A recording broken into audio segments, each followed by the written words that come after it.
But I would tell this to Jesus, and he would say to me, I want you to ask the question, but with holy indifference. I want you to go along with whatever the obedience tells you. And so I continued to do.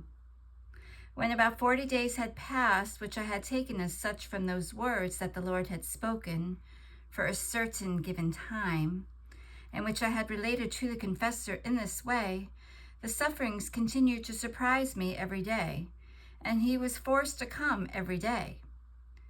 The confessor began to give me the obedience no longer to be in that state, and he added that if I fell into sufferings, he would not come any more. On my part, I felt most ready to do the obedience.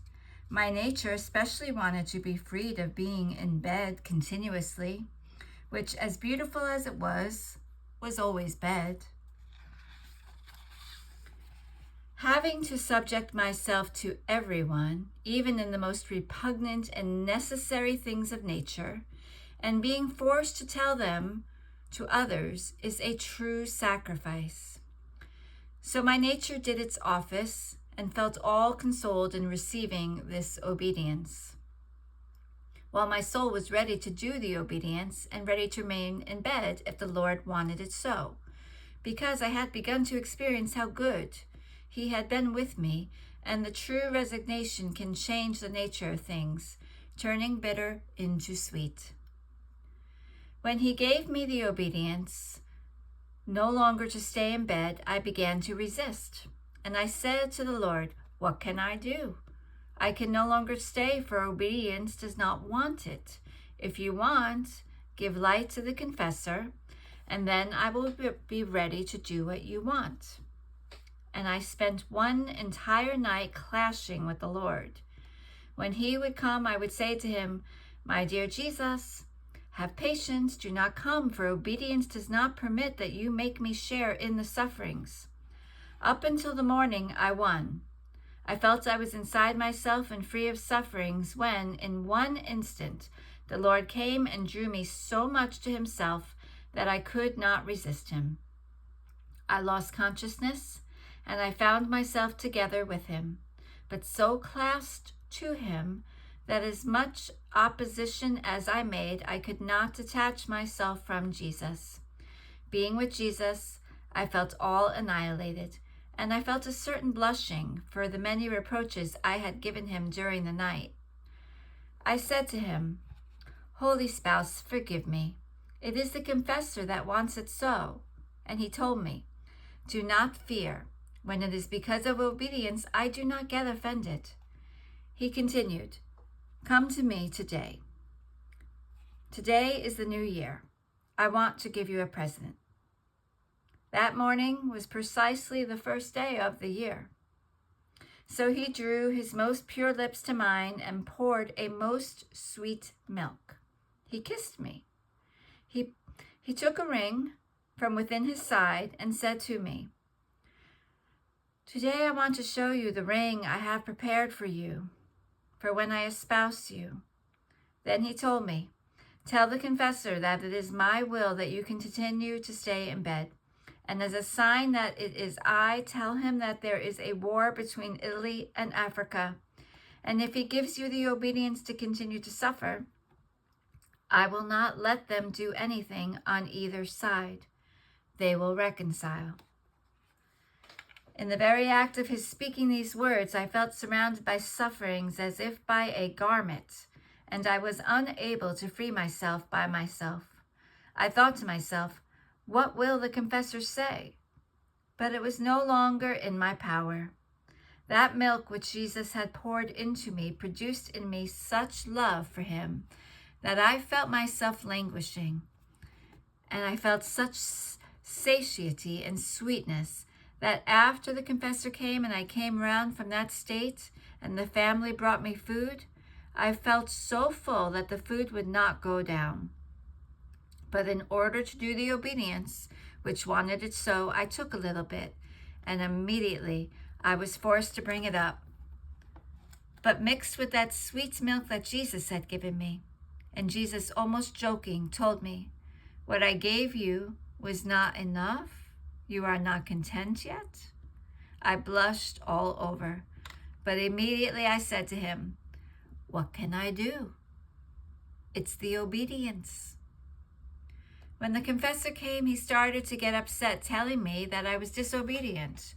Or he would say to me, "This is an illness. If it were something from God, he would have made you obey. Therefore, instead of calling the confessor, you should call the doctors." When he finished speaking, I told him everything that the Lord had said to me, as I said above. And he told me that it was true that there was war between Africa and Italy. "We'll see if nothing happens." And so he was persuaded, letting me continue to suffer. One day, after about 4 months, the confessor came and told me that news had arrived about the war between Africa and Italy, and that without doing any harm to each other on both sides, they had reconciled. So the confessor remained more persuaded, and he let me stay there in peace. Then my sweet Jesus would do nothing but dispose me to that mystical marriage which he had promised me when I was in that state. He would make himself seen sometimes 3 times a day, sometimes 4, as he pleased, and sometimes it was a continuous coming and going. He seemed to me to be a sweetheart who cannot be without his spouse. This is how Jesus was with me. And sometimes he reached the point of telling me, "You see, I love you so much that I cannot be without coming. I feel almost restless thinking that you are there suffering for me and you are alone. Therefore, I have come to see if you need something." And while saying this, he himself would lift my head. He would place his arm behind my neck and would embrace me. And while holding me like that, he would kiss me. And if it was summertime and it was hot, he would send a refreshing breath from his mouth, or he would take something in his hand and fan me. And then he would ask me, "How are you feeling? Don't you feel better?" I would say to him, "Being with you, in whatever way, one is always fine."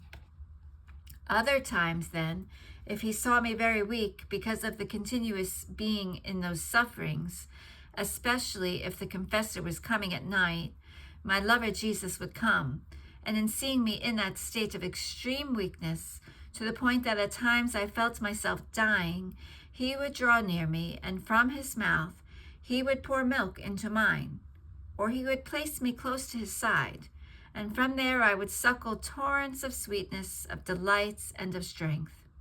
And he would say to me, "I really want to be your everything, and also your nourishment of the soul and of the body." Who can say what I experienced, both in the soul and in the body, from these graces that Jesus would give me? If I wanted to tell them, I would be too long. I remember that sometimes when he would not come quickly, I would lament to him, telling him, "Oh, please, oh, holy spouse, how could you make me wait so long? I could not endure any more. I felt myself dying without you." And while saying this, the pain I felt was so great that I would cry, and he would compassionate all of me. He would dry my tears, he would kiss me, he would hug me, and say, "I do not want you to cry. See, now I am with you. Tell me what you want." I would say to him, "I want nothing but you, and only then will I stop crying, when you promise me you will not make me wait so long." And he would say to me, "Yes, yes, I will make you content." One day, while we were in this contrast, and the pain was so great that I could not stop crying, my good Jesus told me, "I want to content you in everything. I feel so drawn toward you that I cannot do without doing what you want. If up until now I have removed from you the external life, and I have manifested myself to you, now I want to draw your soul to me, so that wherever I go, you may come as well. In this way, you will be able to enjoy me more, and blind yourself to me more intimately than you have done in the past." One morning, I don't remember too well, but I think that about 3 months had passed of my continuously staying in bed. While I was in my usual state, my sweet Jesus came, with a look all lovable, as a young man of the age of about 18. Oh, how beautiful he was, with his golden hair all curly. He seemed to enchain my thoughts, my affections, my heart. From his forehead, serene and spacious, one could admire the interior of his mind, as from within a crystal, and one could discover his infinite wisdom, his imperturbable peace. Oh, how I felt my mind, my heart, becoming serene even more before Jesus. My very passions are knocked down and do not dare to give me the slightest bother. I believe, I don't know if I'm wrong, that one cannot see this Jesus so beautiful if one is not in the most profound calm. So much so that the slightest breath of disturbance prevents one from receiving a sight so beautiful. Ah, yes, at just seeing the serenity of his adorable forehead, the infusion of peace that one receives in the interior is so great that I believe that there is no disaster or war most fierce which does not appease itself before Jesus. Oh, my all and my beautiful Jesus, if for the few moments you manifest yourself in this life, you communicate so much peace in such a way that one can suffer the most painful martyrdoms, the most humiliating pains with the most perfect tranquility. It seems to me a mixture of peace and of sorrow. What will it be like in paradise? Oh, how beautiful are his most pure eyes, sparkling with light. It is not like the light of the sun, that if one wants to look at it, it hurts our sight. No, in Jesus, while it is light, one can very well fix one's gaze on it, and by just looking at the interior of his pupil, of a dark sky blue, oh, how many things they would tell me. The beauty of his eyes is such that one alone of his gazes is enough to make me go to outside of myself and make me run after him by ways and by mountains, through the earth and through the heavens. One single glance is enough to transform me into himself and make me feel a certain something divine descend into me.